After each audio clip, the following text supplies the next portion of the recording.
M Kumar mathematics classes.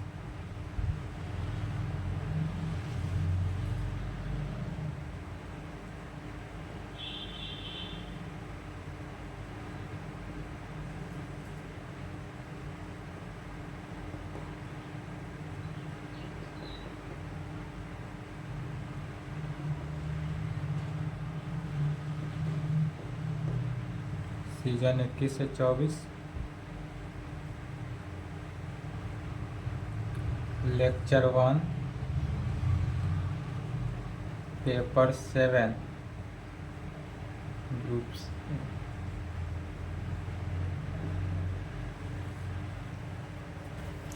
अब तक जो था वो पेपर 5 और पेपर 6 तो कंप्लीट हो गया था। पेपर 7 में टोटल 3 ग्रुप है, group A, group B and group C. Group A में हो गया मैकेनिक्स, इसी को स्टार्ट करते हैं। और ग्रुप बी में क्या हुआ, attraction and potential plus hydrostatics. And group C में डिफरेंशियल इक्वेशन, तो डिफरेंशियल इक्वेशन चल रहा है। अब पेपर 5 ग्रुप ए आज से स्टार्टअप कर रहे हैं, जिसका नाम हुआ मैकेनिक्स। मैकेनिक्स जो हुआ यह डायनेमिक्स ही है, डायनेमिक्स। मैकेनिक्स क्या है, डायनेमिक्स ही है। डायनेमिक्स का ही प्रकार मैकेनिक्स हो गया। यह स्टैटिक्स एंड डायनेमिक्स पार्ट 2 में भी पढ़े थे, पार्ट 2 पेपर 4 ग्रुप सी में था। पेपर 4 ग्रुप सी में था स्टैटिक्स और ग्रुप डी में था डायनेमिक्स। तो वही ग्रुप डी जो पढ़े थे डायनेमिक्स, वही सेम यहाँ पढ़ना है। यह मैकेनिक्स होता है वह फिजिक्स का पार्ट हो गया, इसमें सिर्फ और सिर्फ लैंग्वेज और फिजिक्स ही चलेगा। मैकेनिक्स हुआ, अट्रैक्शन एंड पोटेंशियल हुआ, या हाइड्रोस्टैटिक्स हुआ, यह सब के सब क्या है, फिजिक्स ही है। और पूरा फिजिक्स ही पढ़ेंगे, इसमें कैलकुलेशन कम और लैंग्वेज ज़्यादा मिलेगा। तो इसको स्टार्टअप किया जाए। पेपर 7 ग्रुप ए मैकेनिक्स, पेपर 5 पेपर 6 कंप्लीट है, पेपर 7 का ग्रुप ए और ग्रुप सी तो चल ही रहा है। चलिए इसमें चैप्टर्स पढ़ते हैं। टोटल 2 चैप्टर्स पढ़नी है मैकेनिक्स में। पहला चैप्टर हो जाता है D Alembert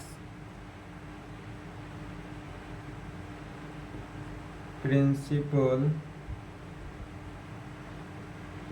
motion. D'Alembert principle motion in motion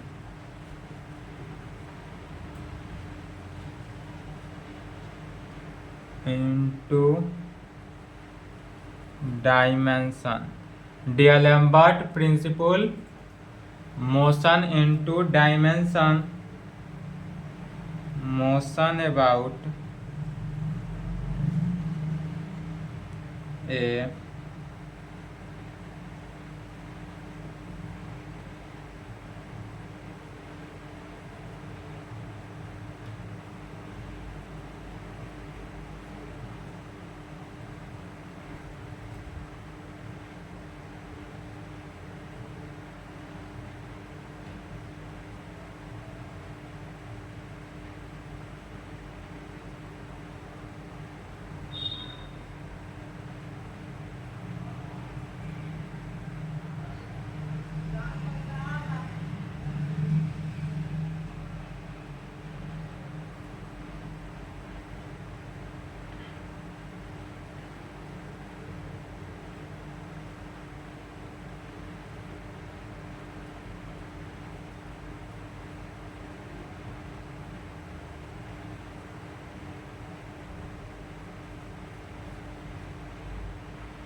यही हुआ चैप्टर 1। चैप्टर 1 का नाम क्या हुआ, या चैप्टर 1 का नाम ही है D'Alembert principle motion in 2 dimension, motion about a fixed axis compound pendulum conservation of momentum and energy and Lagrange's equation for holonomic and conservation system. यह जो लिखा गया यह सब के सब क्या है, चैप्टर 1 का नाम होगा। और चैप्टर 1 में इतना ही टॉपिक के बारे में पढ़ना है।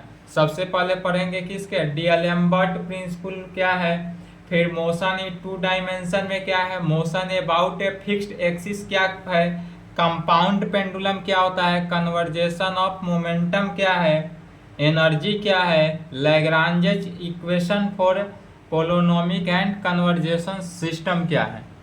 और चैप्टर 2 लिखेंगे moment of inertia, moment of inertia. Chapter 2 का नाम हुआ मोमेंट ऑफ इनर्शिया, इतना ही है।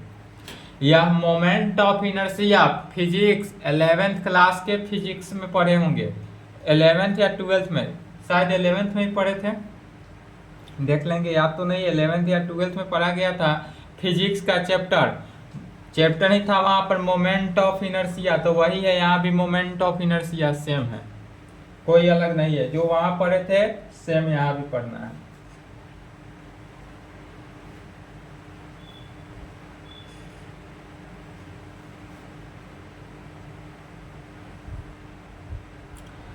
बिहार यूनिवर्सिटी में टोटल दोनों चैप्टर को पढ़ना है, chapter 1 and chapter 2, chapter 1 and 2 को पढ़ेंगे। चैप्टर 1 से जो हुआ, चैप्टर 1 ही ज़्यादा इंपॉर्टेंट है। चैप्टर 1 से 3 क्वेश्चन या 3 फुल क्वेश्चन या नहीं तो 2.5 क्वेश्चन पूछता है। एंड चैप्टर 2 से 1 क्वेश्चन या नहीं तो 1.5 क्वेश्चन पूछेगा। यदि चैप्टर 1 से 3 फुल क्वेश्चन पूछ दिया तो चैप्टर 2 से 1 ही पूछेगा, मोमेंट ऑफ इनर्शिया से 1 ही क्वेश्चन आएगा। यदि चैप्टर 1 से 2.5 क्वेश्चन पूछा तब मोमेंट ऑफ इनर्शिया से 1.5 क्वेश्चन पूछता है, लेकिन इससे ज़्यादा नहीं पूछता, यही पूछने का एग्जाम में शेड्यूल है। ठीक है, चैप्टर 1 से ज़्यादा क्वेश्चन आता है, इसलिए चैप्टर 1 को ही एकदम बेसिक अच्छे से पढ़ना है। चैप्टर 1 अच्छा से पढ़ के जाएंगे, आपका क्वेश्चन की तैयारी हो जाएगा। इससे भी आप 2 फुल क्वेश्चन बनाए तक की तैयारी कर सकते हैं मैकेनिक से। इसमें total 4 question, total 4 question to be set. इस सेट से that is paper 7 group A जो हुआ मैकेनिक्स, इससे टोटल 4 फुल क्वेश्चन पूछता है बिहार एग्जाम में। 4 फुल क्वेश्चन पूछेगा, जिसमें से कम 1 क्वेश्चन तो बनाना ही है, कंपल्सरी है। अटेम्प्ट एट लीस्ट 1 क्वेश्चन, कम से कम 1 क्वेश्चन बनाना तो कंपल्सरी है, यह बनाना ही पड़ेगा। ठीक है, तो कम से कम 1 क्वेश्चन बनाएंगे। 4 क्वेश्चन पूछेगा एग्जाम में, बट इसमें से भी 2 क्वेश्चन की तैयारी करके जाएंगे। 2 क्वेश्चन मैकेनिक से तैयारी करके जाएंगे, 2 क्वेश्चन अट्रैक्शन एंड पोटेंशियल से तैयारी करके जाना है, और 4 क्वेश्चन डिफरेंशियल इक्वेशन से तैयारी करके जाना है। टोटल 8 क्वेश्चन की तैयारी करके जाना है, जिसमें से 6 क्वेश्चन एग्जाम में बनाकर आना है और अच्छे नंबर से लेकर आना है। चलिए, यह तो चैप्टर हुआ। अब स्टार्टअप करते हैं चैप्टर 1, टॉपिक डालेंगे चैप्टर 1। स्टार्ट करते हैं, टॉपिक नहीं स्टार्ट किया जाए, mechanics.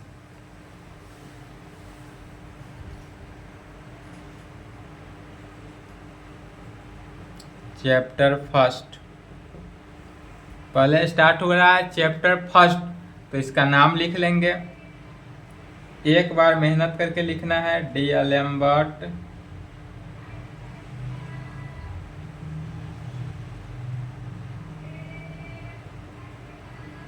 Principal motion in 2 dimension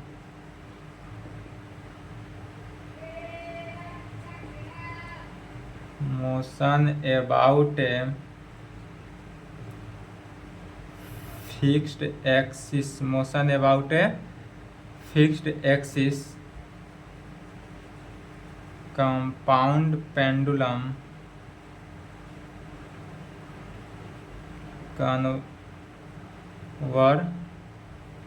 conservation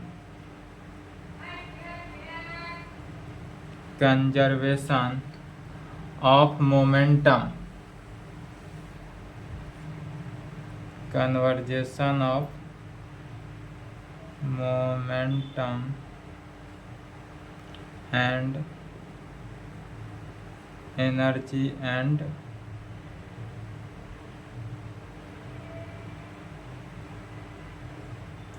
Lagrange's equation for polynomial and conservative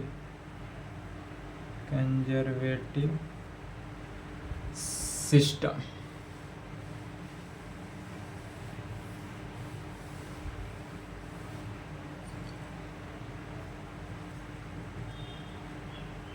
यही हुआ चैप्टर 1 का नाम हुआ क्या, D'Alembert principle, motion in two dimension, motion about a fixed axis, compound pendulum, conservation of momentum and energy and Lagrange's equation for holonomic and conservative system. तो यहाँ तक जो है एनर्जी तक का डिफिनीशन सेम हुआ, और यह जो पढ़ेंगे वही लैग्रांजेज equation for holonomic and conservative system से जो है इतना से यह अलग पार्ट हुआ, यह सेक्शन 2 में डिवाइड हो गया। और इससे क्या है, बीयू में ये क्वेश्चन 9 के बराबर ही पूछा है, आज तक रियल केस में कभी पूछा है तो हाफ क्वेश्चन, इसलिए इसको पढ़ाएंगे भी नहीं। Lagrange's system equation for holonomic and conservative system जो है इसको नहीं देखेंगे, क्योंकि इससे क्वेश्चन पूछा ही नहीं है, तो देखने से कोई फायदा है ही नहीं। जो है सीसी से देखा जाएगा। डीएलएम्बर्ट प्रिंसिपल जो है यह थ्योरम पिछला बार 2023 के एग्जाम में पूछ चुका है।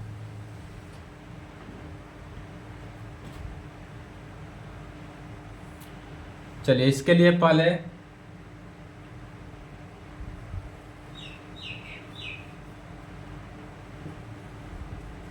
डेफिनेशन एंड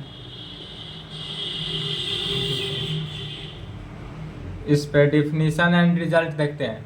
सबसे पहले कहेंगे रिजिड बॉडी क्या है, यह सब पार्ट 2 वाला याद है या भूल गए? रिजिड बॉडी पार्ट 2 में भी था, तो सेम रिजिड बॉडी पहले एक बार डेफिनेशन इसका देख लेते हैं, उसके बाद ही थ्योरम में जाएंगे ताकि थ्योरम समझने में दिक्कत ना हो। तो रिजिड बॉडी किसे कहते हैं, तो a body formed by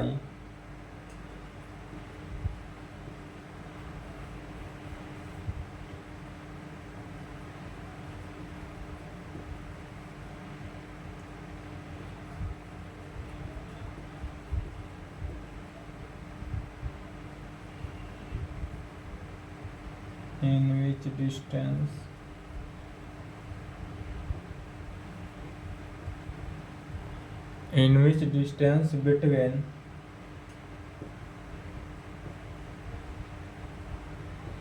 two particles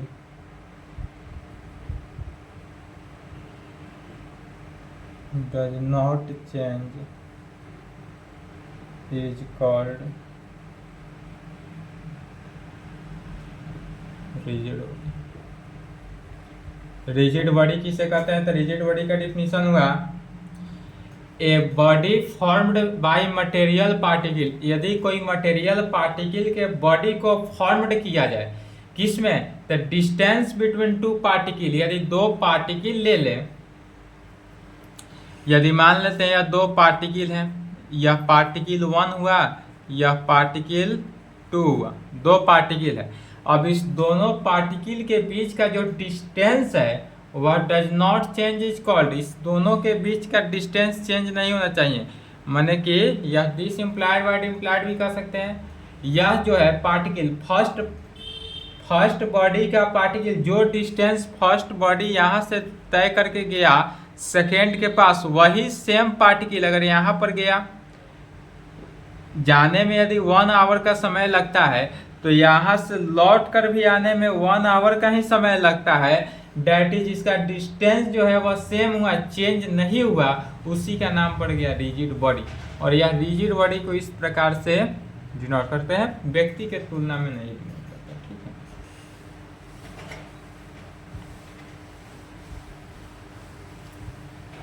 और रिजिड बॉडी जो है कह सकते हैं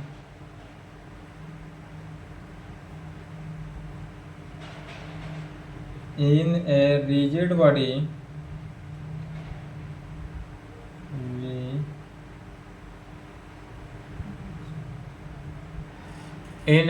body we assume, यदि हम रिजिड बॉडी को एज्यूम करते हैं तो कैसे एज्यूम करेंगे? पहला, रिजिड बॉडी को एज्यूम किया जा रहा है तो एज्यूम में कहेंगे the action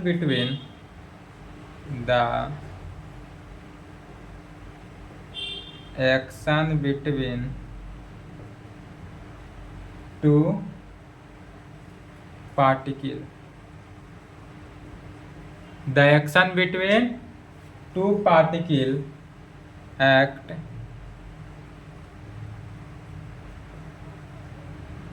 along the straight line joining between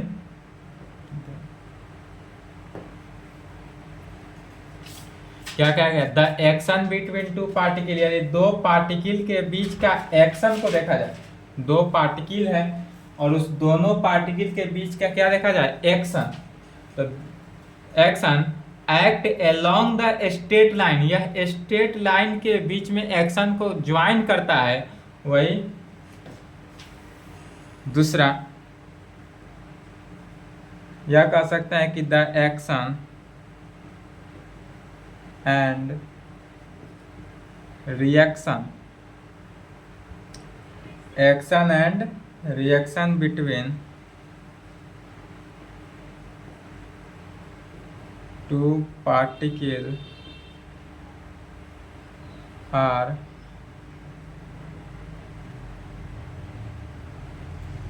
equal and opposite. The action and reaction between two particles are equal and opposite. यदि दो पार्टिकल के बीच का एक्शन भी और रिएक्शन भी दोनों को यदि देखा जाए तो दोनों क्या हो जाता है? अपोजिट डायरेक्शन में हो गया या इक्वल हो सकता है। यही क्या कहलाता है? Rigid body.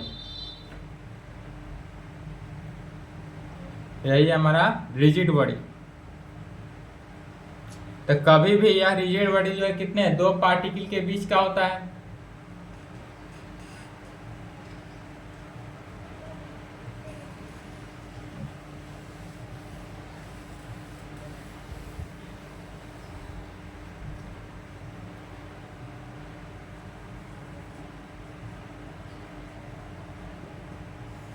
फोर्स क्या है? तो फोर्स तो जानते हैं, फोर्स को दो भागों में डिस्ट्रीब्यूट किया गया। फोर्स को कितने? दो भागों में। कौन कौन? एक हो जाता है इफेक्टिव फोर्स। इफेक्टिव फोर्स को एमएफ से डिनोट करते हैं। एमएफ से किसको डिनोट करता है? इफेक्टिव फोर्स को। और दूसरा हो जाता है इम्प्रेस्ड, या इसी का नाम क्या हो जाता है? External force. इम्प्रेस कहे या इम्प्रेस फोर्स कहे या एक्सटर्नल फोर्स कहे, और इसको कैपिटल पी से डिनोट किया जाता है। कैपिटल पी मतलब क्या हुआ? इम्प्रेस्ड फोर्स कहे या एक्सटर्नल फोर्स कहे, बात एक ही हुआ। और एक हो जाता है effective force, that is force को दो भागों में बांटा गया। कैसे? तो बाई न्यूटन सेकेंड लॉ। अब यहाँ पर न्यूटन का सेकेंड लॉ को अप्लाई करना है। तो न्यूटन का सेकेंड लॉ क्या होता है? P is equal to M F, that is impressed force जो है इक्वल टू होगा किसके, इफेक्टिव फोर्स के। न्यूटन्स के सेकेंड लॉ से इम्प्रेस्ड फोर्स जो है वह इफेक्टिव फोर्स की इक्वल है। अब इफेक्टिव फोर्स क्या है, इम्प्रेस्ड फोर्स क्या है?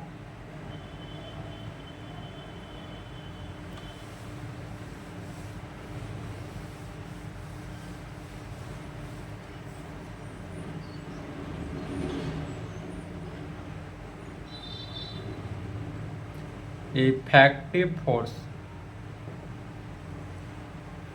इफेक्टिव फोर्स किसे कहेंगे? थर्ड नंबर, इफेक्टिव फोर्स में कहेंगे the product of mass m and acceleration, the product of mass m, यदि मास m ले ले एंड एक्सीलरेशन ले ले, that is mf, acceleration f हुआ तो मास इंटू एक्सीलरेशन, और इसी का नाम पड़ जाता है is called effective force, is called effective force of A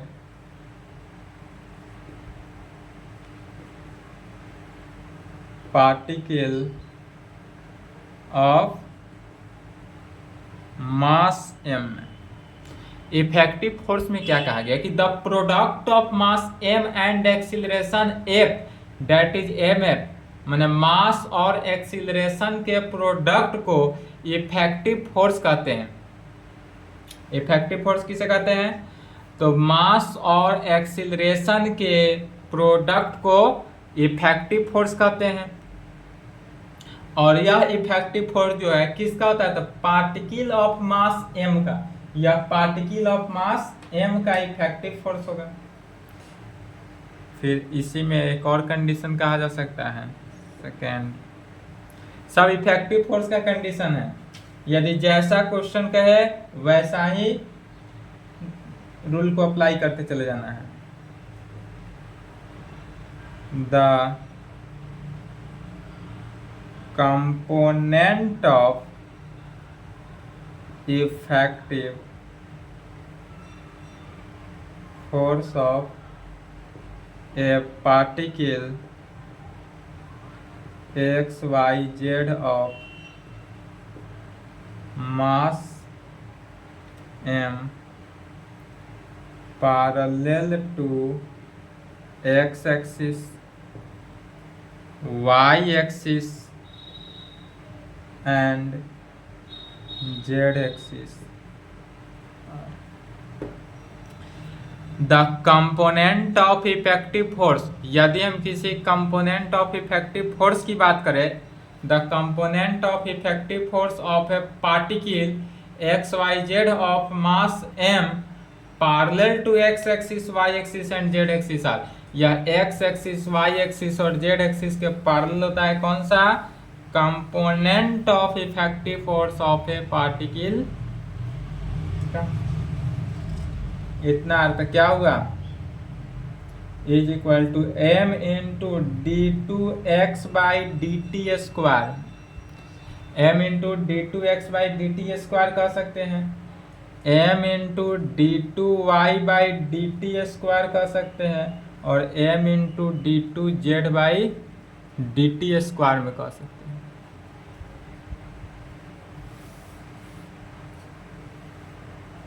m into d2x by dt square, d2y by dt square and m into d2z by dt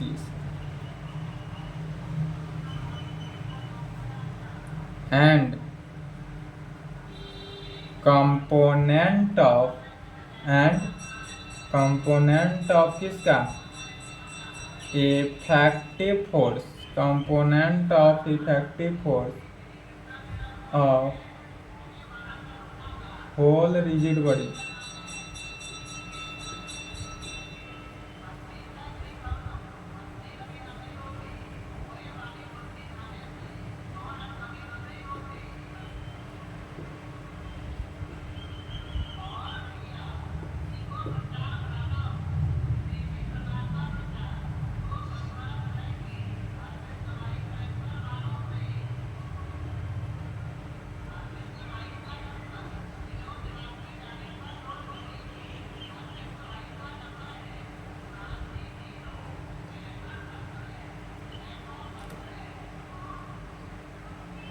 क्या कहें, and component of effective force, या component of effective force जो होता है वह किस पर hold करता है, hold rigid body, hold rigid body parallel to coordinate axis sigma M, माने जितना भी इफेक्टिव फोर्स का कंपोनेंट ऑफ इफेक्टिव फोर्स जो है उस पर क्या लग जाता है, सिग्मा लग गया, तो यह क्या हो जाएगा, parallel to hold rigid body का पैरेलल कोऑर्डिनेट एक्सिस हो गया।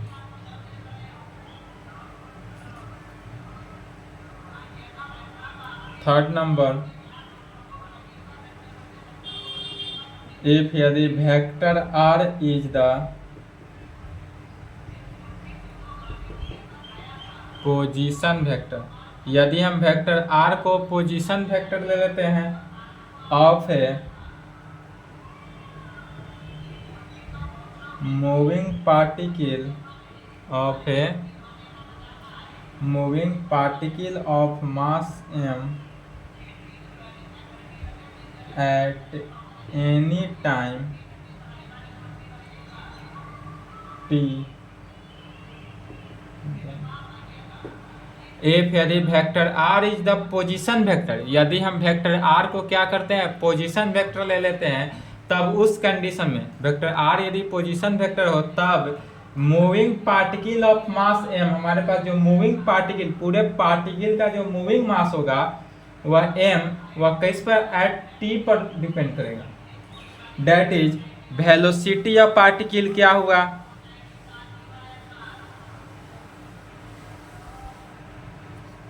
अर्थात यहां से निकलेगा velocity of velocity of a particle, तो वेलोसिटी ऑफ ए पार्टिकल क्या निकलेगा, तो इसका वेक्टर आर जो हुआ पोजीशन वेक्टर, इस पोजीशन वेक्टर का टाइम टी के रेस्पेक्ट में डिफरेंशिएट, तो D vector are by D T, acceleration of a particle, तो एक्सीलरेशन ऑफ ए पार्टिकल क्या हो जाएगा, तो इसका 2 टाइम्स, तो D two vector are by D T square, D two vector are by D T square, momentum of a particle, momentum of a momentum of a particle क्या होगा, तो momentum of a particle जो होगा वह m into D, m क्या होगा, मास से multiply हो जाता है वेलोसिटी ऑफ ए पार्टिकल में, momentum of a particle is equal to mass into velocity of a particle, that is m into D vector r by D T. फिर effective force of a particle, effective force of a particle, effective force of a particle of mass m, अब यह जो है of mass m पर, तो यह क्या निकला, effective force of a mass जो होता है वह mass into acceleration of a particle के साथ, तो एक्सीलरेशन ऑफ ए पार्टिकल में m से मल्टीप्लाई कर देते हैं, m into d two vector are by D T square,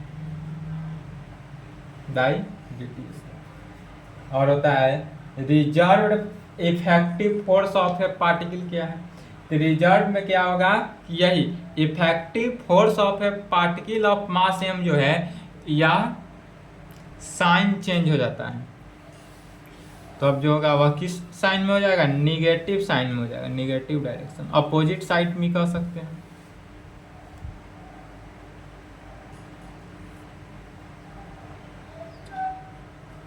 reserved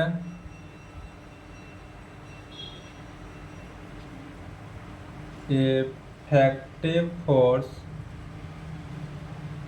of ए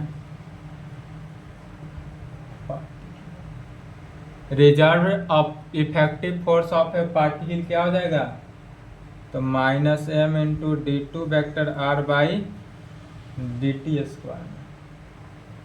फिर इफेक्टिव फोर्स होल कहाँ रिजिड बॉडी के लिए क्या जाने हैं, तो effective force whole rigid body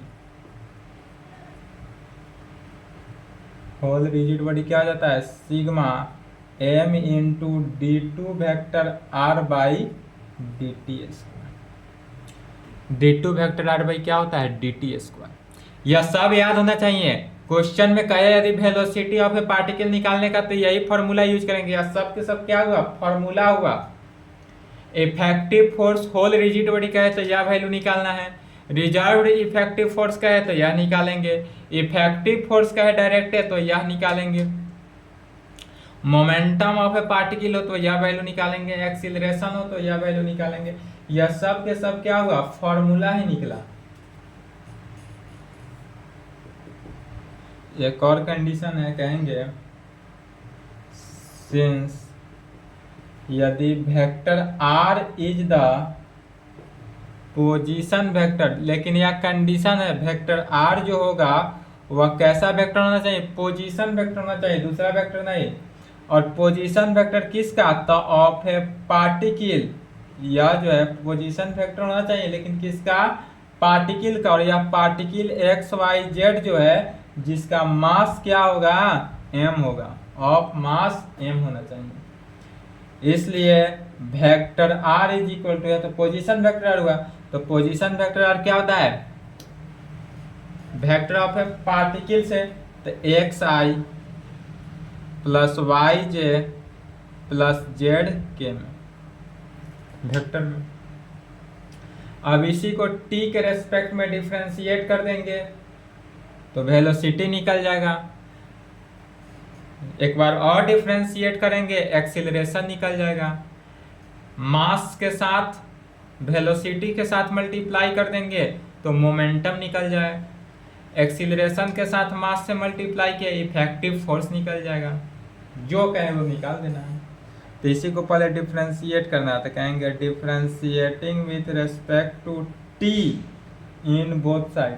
अब यहाँ पर जो डिफरेंशिएट करेंगे वह t के रेस्पेक्ट में डिफरेंशिएट करना है। जो t है क्या, तो t टाइम है।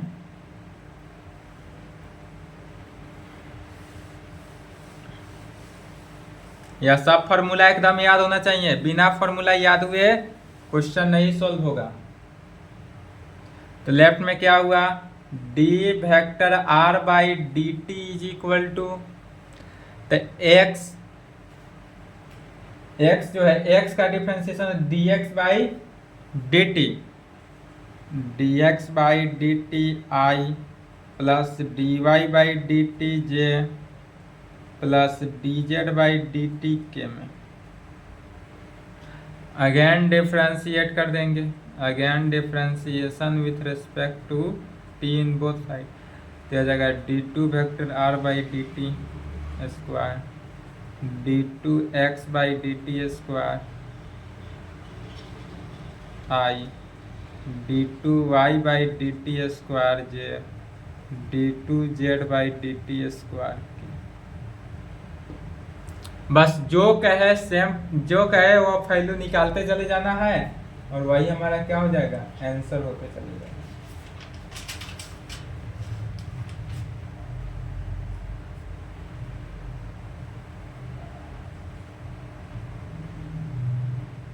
चौथा में क्या था, इम्प्रेस्ड फोर्स। इम्प्रेस्ड फोर्स क्या है, इम्प्रेस्ड फोर्स का है या नहीं तो इसी का नाम एक और है, क्या हो जाता है, एक्सटर्नल फोर्स। इसी का नाम हो जाता है एक्सटर्नल फोर्स भी कहते हैं। तो the external force vector P से डिनोट करते हैं, acting on a particle of mass m, और इसका मास m है ऑन कहाँ पर, rigid body, on rigid body. The external force vector p acting on a particle of mass m on rigid body, parallel on rigid body है। The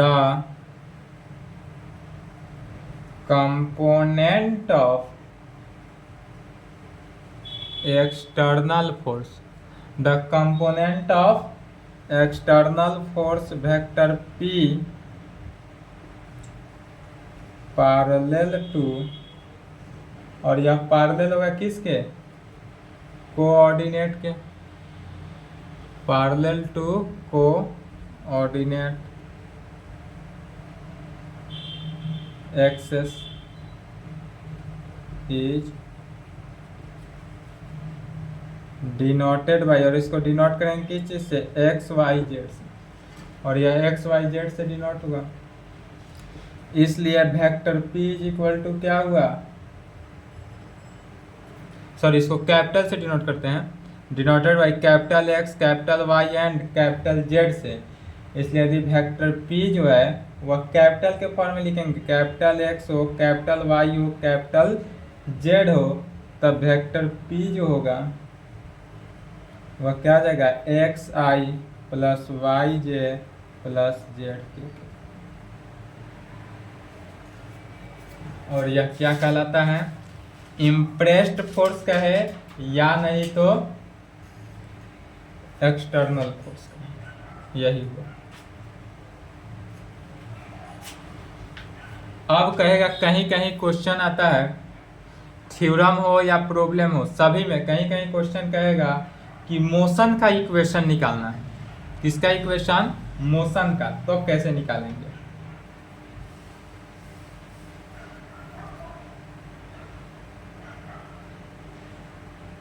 पांचवा, equation of motion, यदि कहा जाए कि motion का इक्वेशन निकालना हो, मोशन में कोई गतिशील है उसका मोशन निकालना हो, तो एफ है particle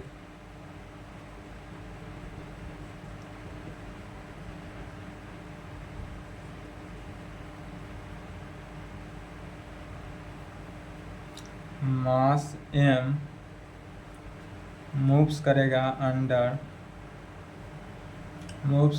the action of external force,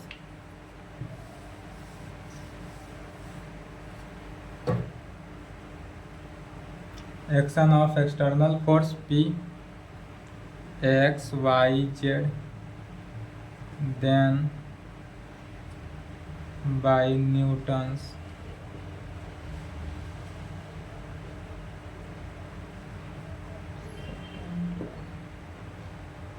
second law, that is P जो हुआ किसके, MF, न्यूटन का सेकेंड लॉ यही कहता है, P is equal to MF।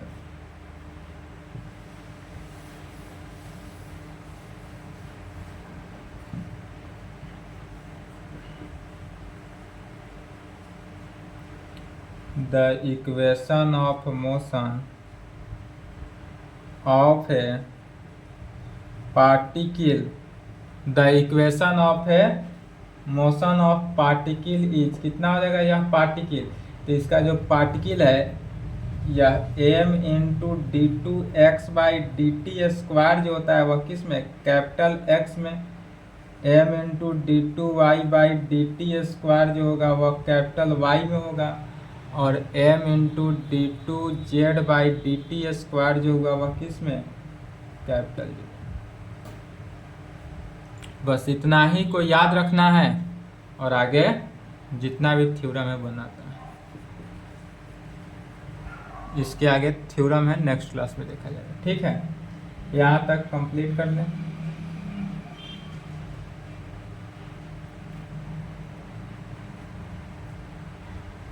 अब जितना भी थ्योरम होगा वह इम्पोर्टेंट थ्योरम ही चलेगा, लाइन बाय लाइन नहीं चलेगा, जो 24 के लिए इम्पोर्टेंट हो वही सिर्फ चलेगा।